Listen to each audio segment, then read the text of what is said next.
Benjamin Netanyahu मिस्र की इतनी बार बेइज्जती कर चुका है कि अब मिस्र का भी थोड़ा सा ईमान जाग उठा है। मिस्र इजराइल के खिलाफ एक्शन लेने जा रहा है। जी हां, आपको सुनकर यकीन नहीं हो रहा होगा, लेकिन मिस्र एक्शन लेने जा रहा है। लेकिन मिस्र जो एक्शन लेने जा रहा है उसका असर शायद नेतन्याहू के ऊपर कुछ भी नहीं होगा, क्योंकि मिस्र ने जो रास्ता निकाला है एक्शन लेने का, वो ऐसा रास्ता है जिससे नेतन्याहू भी नाराज नहीं होगा और बाकी जो इस्लामिक वर्ल्ड मुसलमान मिस्र से नाराज हैं उनको भी थोड़ा सा सुकून मिल जाएगा। उनको भी ये कहने का हो जाएगा कि देखिए मिस्र ने इजराइल के खिलाफ एक्शन लिया। दरअसल मिस्र ने इंटरनेशनल कोर्ट ऑफ जस्टिस में इजराइल के खिलाफ 2 ज्ञापन सौंपे हैं।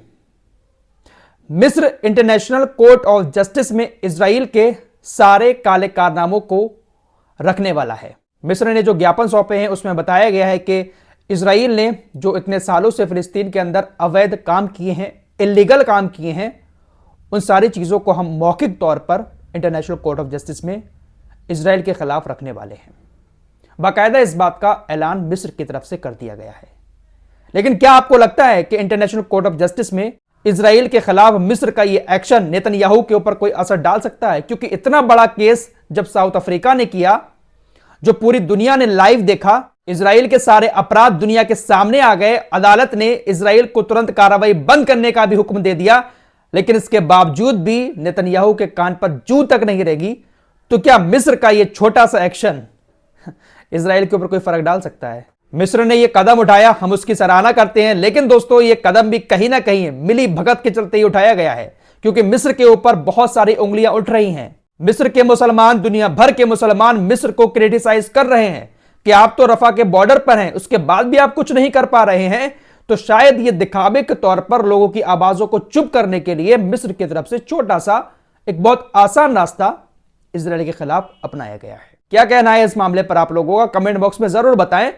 इंटरनेशनल कोर्ट ऑफ जस्टिस की औकात आप सभी लोग अच्छे से देख चुके हैं, कुछ होने वाला नहीं है। दोस्तों शाम मैंने आपको बताया था कि इजराइल के कई सारे नेता रमजान के महीने का इंतजार कर रहे हैं, खासकर कट्टरपंथी बेन गवीर, एक और मंत्री है, युद्ध कैबिनेट मंत्री, उसका बयान आया था कि रमजान के महीने में हम रफा पर हमले करेंगे अगर हमास ने हमारे बंधकों को घर वापस नहीं भेजा। रमजान के महीने का ये लोग इंतजार कर रहे हैं और धमकियां दे रहे हैं रमजान के महीने को लेकर। 3-4 दिन से बहुत सारे ऐसे बयान इजरायली नेताओं की तरफ से आ चुके हैं, जिसके बाद बहुत सारे संगठनों ने दुनिया भर के इस बात पर इजराइल को घेरना भी शुरू कर दिया कि आप रमजान के महीने में इस तरह से हमले नहीं कर सकते। इजरायली नेताओं के इन बयानों की जब दुनिया भर में आलोचना शुरू हुई तो उसके बाद कल शाम नेतन्याहू के ऑफिस की तरफ से एक बयान जारी किया गया। इस बयान में कहा गया कि रमजान में धर्म की आजादी का सम्मान किया जाएगा। अब देखते हैं कि इजराइल कितना मुसलमानों की आजादी का सम्मान करता है। क्या खुलकर मुसलमानों को इबादत करने देगा? गाजा के अंदर तो मस्जिद एक भी नहीं बची है। ज्यादातर लोग मस्जिद अक्सा में जाकर इबादत करते हैं, तरावी की नमाज होती है, लेकिन वहां पर भी प्रतिबंध लगाने की बात बेन गवीर कह चुका है। अब देखने वाली बात होगी कि रमजान के महीने में इजरायली सेना कौन कौन से गुल फिलिस्तीन के अंदर खिलाती है, क्योंकि हर बार रमजान के अंदर पिछले कई सालों से ऐसा होता चला आया है कि हर साल रमजान के महीने में फिलिस्तीन के अंदर इजरायली सेना कुछ ना कुछ कांड जरूर करती है। अस्सलामु अलैकुम, मैं हूं मोहम्मद शुजाउद्दीन। नाज़रीन, आप मेरे हाथ में ये जो देख रहे हैं ये है तकमीली तलबीना। तकमीली तलबीना ताकत, सेहत और शिफा के लिए सुन्नत और तिब्ब नबवी का बेहतरीन नुस्खा है।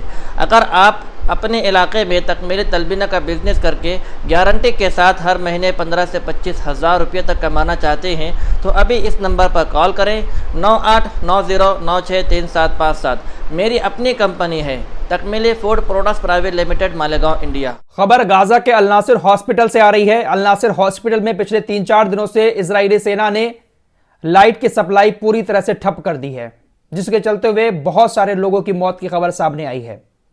लाइट ना होने की वजह से अल नासिर हॉस्पिटल में कई सारे लोगों की मौत हो गई है। लाइट की बात चलिए तो यह खबर आपको इजराइल की भी बता देता हूं। इजराइल का जो हाइफा है, अश्कलौन है, किरियत शामोना है, इन सारे इलाकों में पिछले 24 घंटे से बिजली ही नहीं है।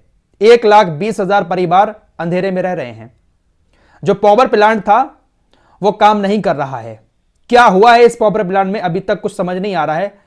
फिलहाल ऐसे कयास लगाए जा रहे हैं कि हिजबुल्लाह ने जो हमले किए हैं उस हमले की वजह से ये पावर प्लांट खराब हुआ है। फिलहाल 24 घंटे से ज्यादा का वक्त हो चुका है, पूरे के पूरे शहर अंधेरे में डूबे हुए हैं। हिजबुल्लाह की बात चली है तो एक खबर हिजबुल्लाह की और बता देता हूं। हिजबुल्लाह ने लेबनान के बॉर्डर से जो हमले किए हैं, आपको पहले बता चुका हूं कि बहुत सारे लोग यहूदी जो हैं उस बॉर्डर के अपने अपने घरों को छोड़कर भाग चुके हैं।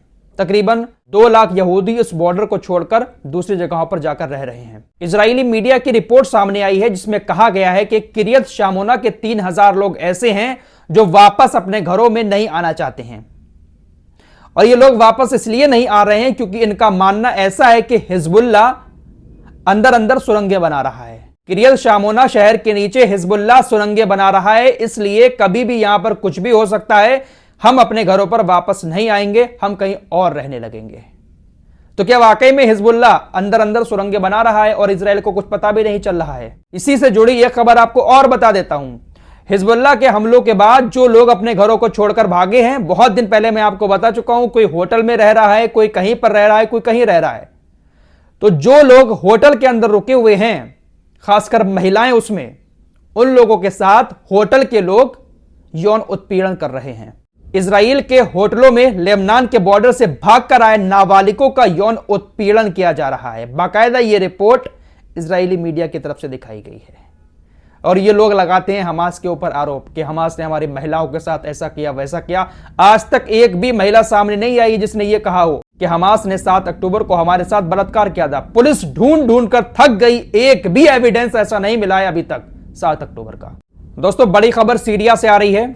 सीरिया के अंदर गोलान हाइट्स में इजराइल ने जो कब्जा किया है, वहां पर इजराइल की यहूदियों की बस्ती भी है, साथ ही साथ इजराइल के और भी बहुत सारे सेना के ठिकाने हैं। खबर आ रही है कि रूस की सेना इजरायली ठिकानों के करीब अपने सैन्य अड्डे बना रही है। रूस की सेना के अड्डे सीरिया के अंदर हैं। रूस का एयर डिफेंस सिस्टम भी सीरिया के अंदर तैनात रहता है। तो रूस अब उन जगहों पर अपने सैन्य ठिकाने बना रहा है जहां पर इजराइल के बहुत सारे अड्डे बने हुए हैं। अब इसके पीछे क्या मकसद है रूस का, यह तो आने वाले वक्त में पता चल जाएगा। लेकिन रूस इस वक्त अंदर अंदर बहुत कुछ कर रहा है। 26 फरवरी को उसने हमास के लीडर और तमाम फिलिस्तीन के जो संगठन है उनके लीडर को इनवाइट किया है रूस के अंदर।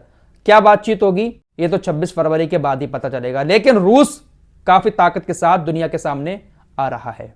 बड़ी खबर स्पेन से आ रही है। स्पेन के प्रधानमंत्री ने एक बार फिर इजराइल को बड़ा झटका दिया है। बहुत दिन पहले आपको बता चुका हूं कि स्पेन ने इजराइल को हथियार देने से मना कर दिया है।